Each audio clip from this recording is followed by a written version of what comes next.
Okay, I'd like to thank everybody for coming this evening for our new Christmas ghost story. Tonight we're going to be premiering my new story. It's called The Woods in Winter. Just for a little bit of background, telling ghost stories was a Victorian tradition. It's part of the old dark Christmas, many pieces of which people have been trying to bring back, and I think this is definitely one that we should. Um, if you want to see some of the previous ones that I've done, you can just go to the address on the screen.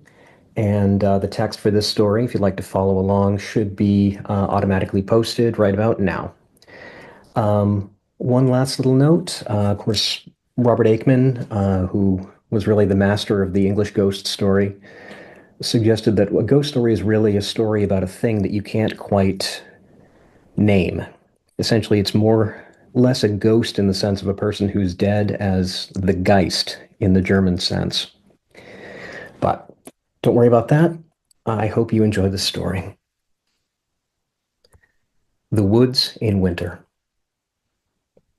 I tell these things as accurately as I can, and with no theories to blur the history. Theories are poor things at the best, and the bulk of mine have perished long ago. William Butler Yeats.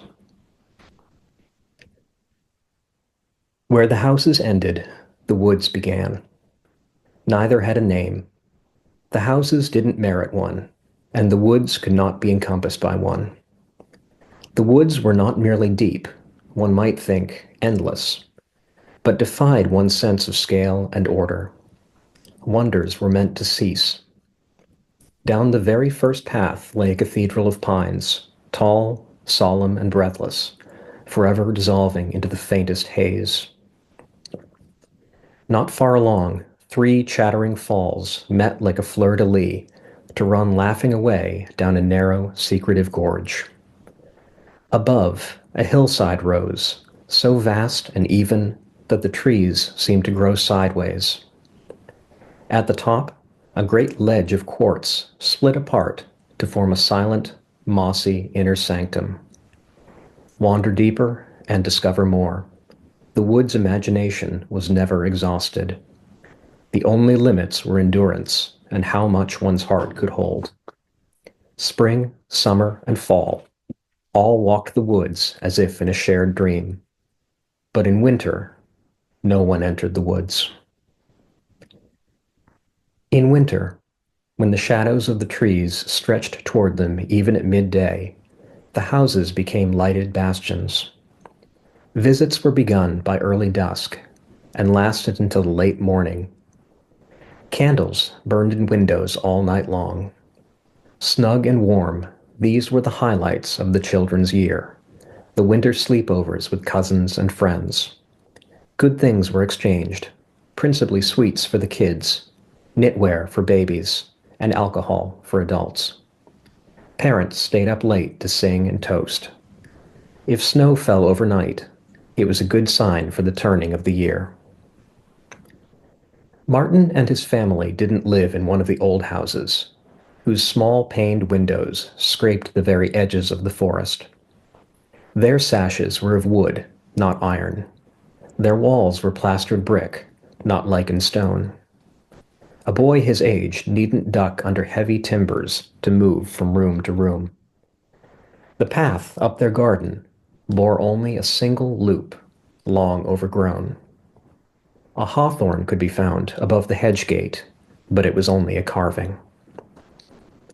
Several houses, which his father called new, faced the roundabout, inside of which had grown up a small stand of beech trees, sparse enough that the lights of the facing houses showed clearly through their paper-white trunks. Whether it was a wood or not, it was here that Martin had first seen her. She was white, pale as the frost on the grass. "I'm your sister," she'd said. Her breath didn't show in the cold. "I don't have a sister."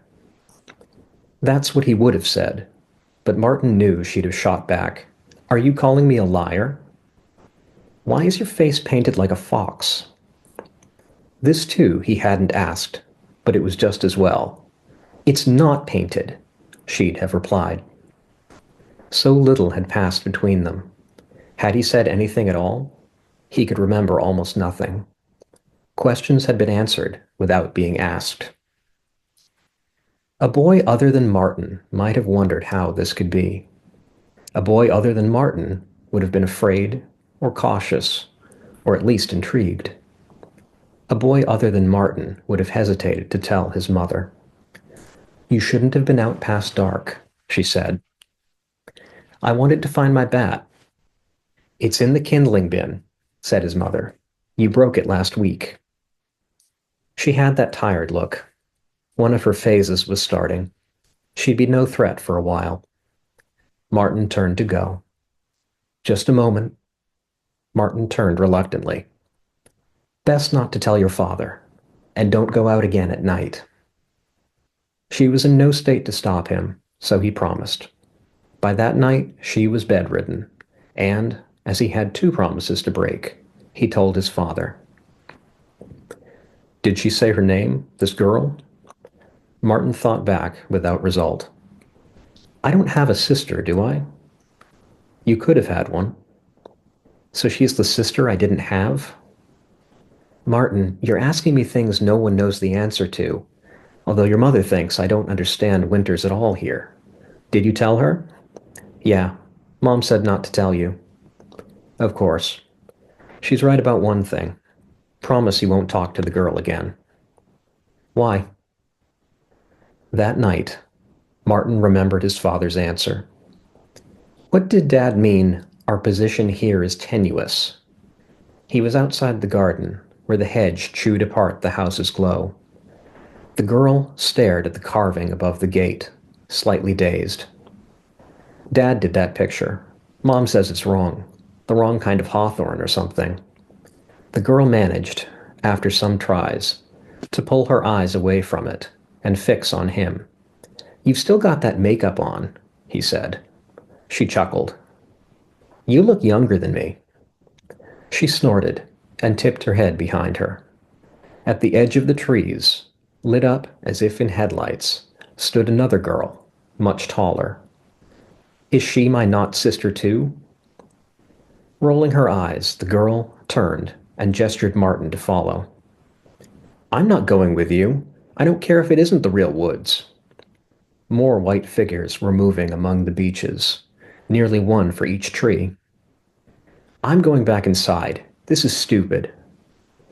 She bared her teeth, and for an instant, he thought they were too long. The teeth he'd seen or imagined couldn't fit inside her minute head. He banged backward through the gate. She followed, with only a glance at the carving above. Up and up the path she backed him. Martin's mind moved slowly. None of his usual instincts were helping him.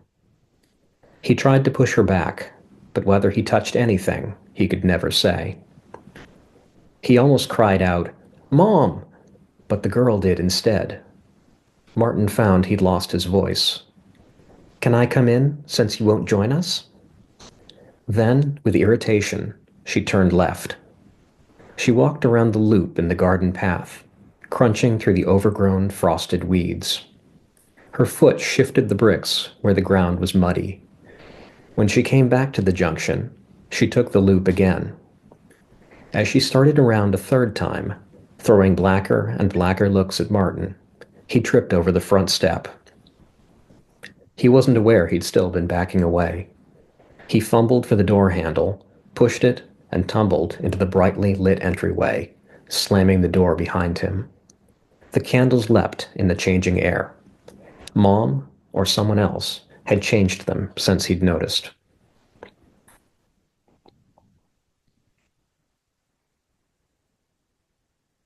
He didn't like Christine very much. She was almost 2 years younger than him, and acted it. She lay in her sleeping bag beside Martin's bed, eyes wide, attentive but unseen in the shadows of the two candles on the windowsill. Her family lived in one of the other houses on the roundabout. They brought candy, which was the one upside to the affair. Without the sugar, they might have been asleep by then. He'd been telling her, in low tones, about the girl from the woods. An adult looked in, and they feigned sleep. Yep, they're down, Martin's dad called softly, closing the door. She dotes on him, and it's as if... What? Yes, absolutely. A bottle was opened on a stone countertop. The hall door closed, and the sound was lost. You really went out at night? In the winter? Christine whispered. I do what I want, said Martin. It was more of an aspirational statement, but Christine wouldn't know, and it didn't matter what she thought anyway. Blazing like gold threads in the orange light, the rim of her eyebrow was diverting. He rolled onto his back to interrupt this line of study. Do you think she's there tonight? Dunno. I heard Mrs. White one time say something. Something that you said reminded me of it. She said, and she lives in one of the oldest houses on the main road, remember? Hurry it up. Martin knew Mrs. White only as an occasional, very severe substitute teacher. In her career, she'd had his mom in class, and all of his uncles. Maybe his grandparents. More than a generation, anyway. Why everyone insisted on regarding her so well, he couldn't fathom. She said you can be brave without being right. She said you have to have fear. The fear, she called it, I think. The fear of, I'm not afraid. No, I know you aren't. Get up. He wanted neither to get out of his warm bed nor to keep this conversation going, but felt on all counts compelled. Come to the window. Cold radiated from the glass behind the candles. A seep of fresh air met his nose. Her sleeping bag rustled as Christine slipped out, padded over, and knelt beside him in her pajamas. He could feel the warmth of her shoulder. Ready to blow out the candles? We'll get in trouble. It's just for a minute. The lighter lay on the windowsill, against the glass. Christine recoiled as he picked it up, as if the glass itself were about to grab him. He handed it to her, and, with a clatter, she dropped it. Martin hushed her. They listened. Their dads and Christine's mom were singing an old song for the season. The one about the three girls who vanish, one winter, and the next, and the next. Christine picked it up again. 1. Christine's grip tightened. 2. She nodded to herself. 3. Simultaneously, they blew the candles out. Christine shut her eyes. As Martin watched, several things happened very rapidly. The garden became visible, without, apparently, any wait for his eyes to adjust. It was just there, cold and pale, stabbed by a wedge of shadow from Martin's window.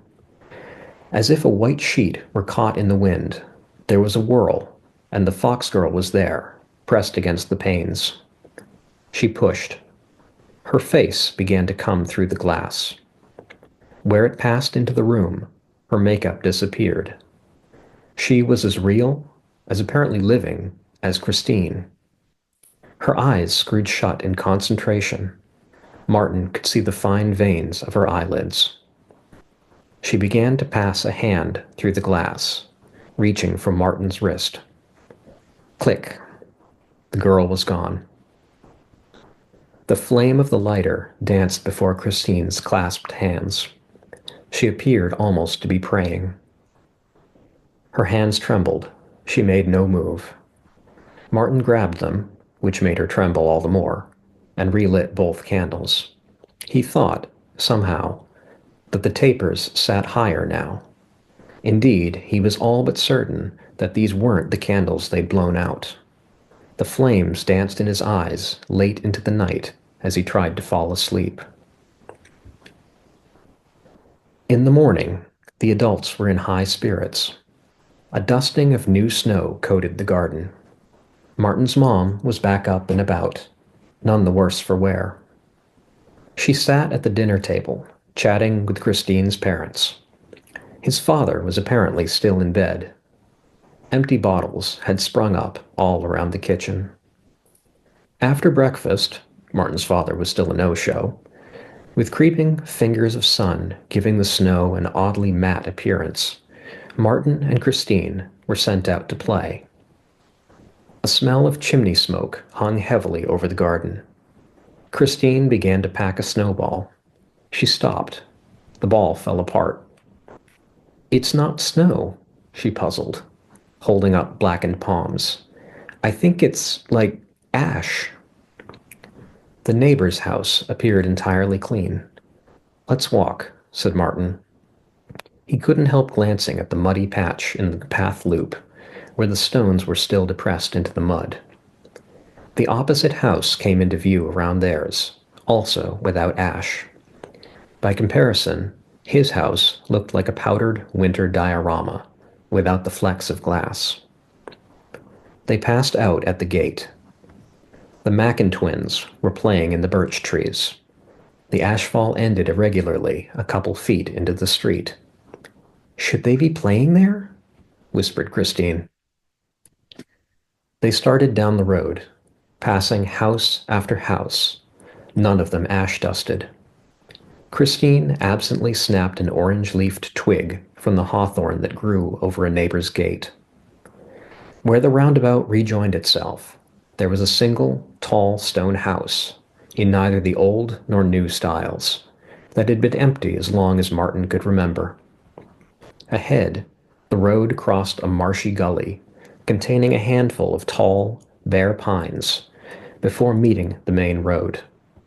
There, the old houses huddled in the shadow of the forest. A flash came from the old house. "Martin? There's someone in there."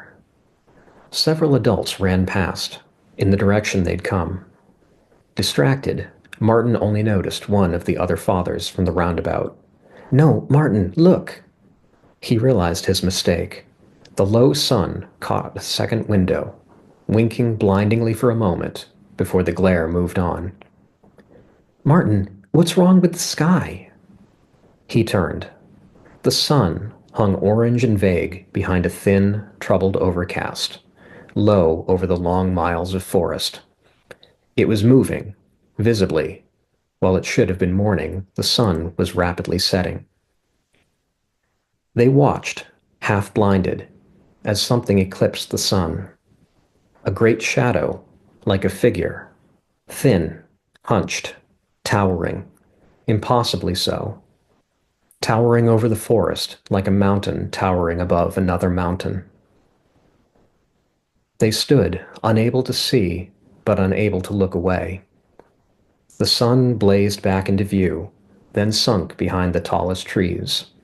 Christine shrieked, "Something brushed my hand!" The world was dark to Martin's blotted eyes. In the gully below, beside each bog pine, white shapes were beginning to lift themselves, hazy and rustling. Some had begun to resemble human forms. A white, almost shape clung to the hawthorn in Christine's hand. She flailed about, screaming. Martin started running, down into the gully, past the pines and the light smudges on the dark gray world. He wasn't thinking of Christine. He wasn't thinking of going home, not yet. He was thinking of something Christine had said, someone whose house lay up ahead. Soon he reached the old gate, with its hawthorn trained across the trellis. Lights were coming on in all the surrounding houses. He bolted up the path, past the 3 well-maintained loops. Light flooded the entryway ahead. Martin thought he was expected, until he hurtled inside, slamming the door closed, and turning to meet a very startled Mrs. White. "Well, what are you standing there for?" she said. "We need light in here." The inside of the house smelled like all the old houses. Fresh hawthorn, old beams, paraffin smoke, and a tang of berries canned on the stove. Mrs. White lit the candles beside the door. Martin didn't move. Mrs. White's doorknob rattled. There came a frantic knock. With an assessing glance, she threw the bolt. Inside spun Christine, colliding with Martin, and then the door again, panting and quaking, as it shut behind her in the bright entryway. "Don't bother with the bolt again," Mrs. White said. "They can't come in that way." Martin wasn't aware of having locked it, but knew he must have. "Christine, help me get the house lit, please." She and Christine shuttled around the big room, lighting wicks and pressing switches, until everything was comfortably illuminated. Martin still felt the sun burning into his eyes. "What about the other room?" Christine asked. Martin. Martin!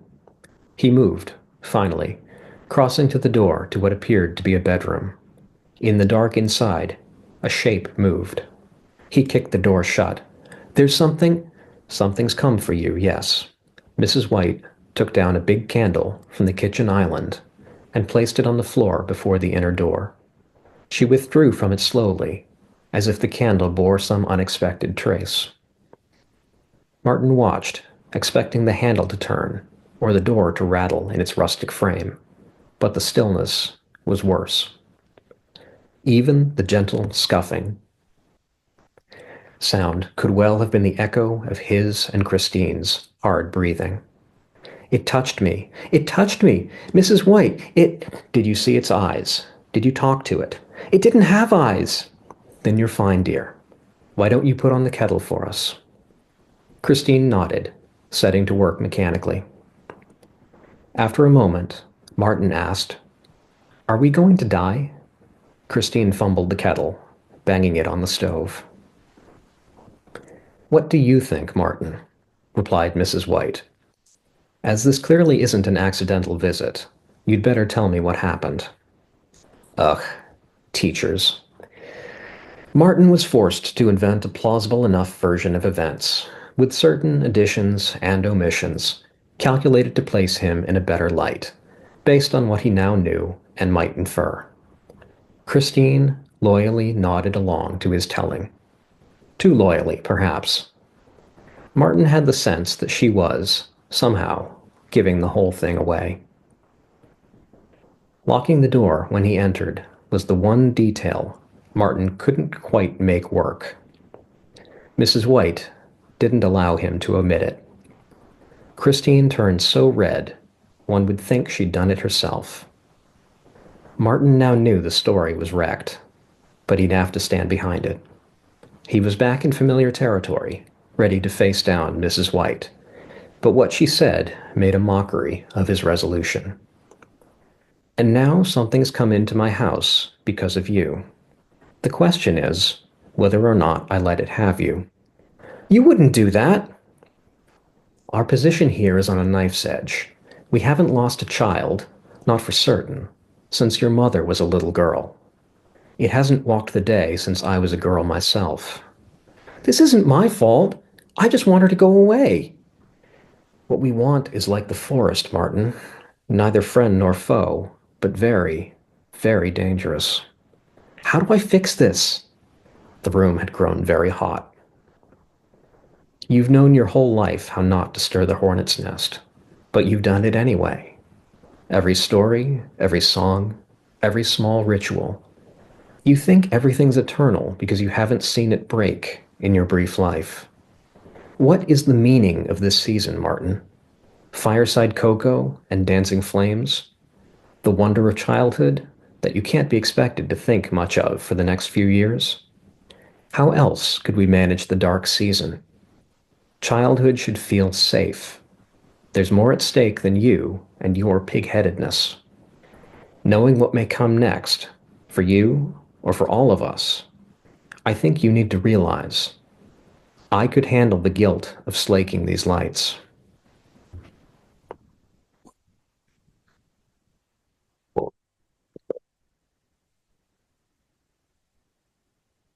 "She's wrong, you know, Martin," said Christine.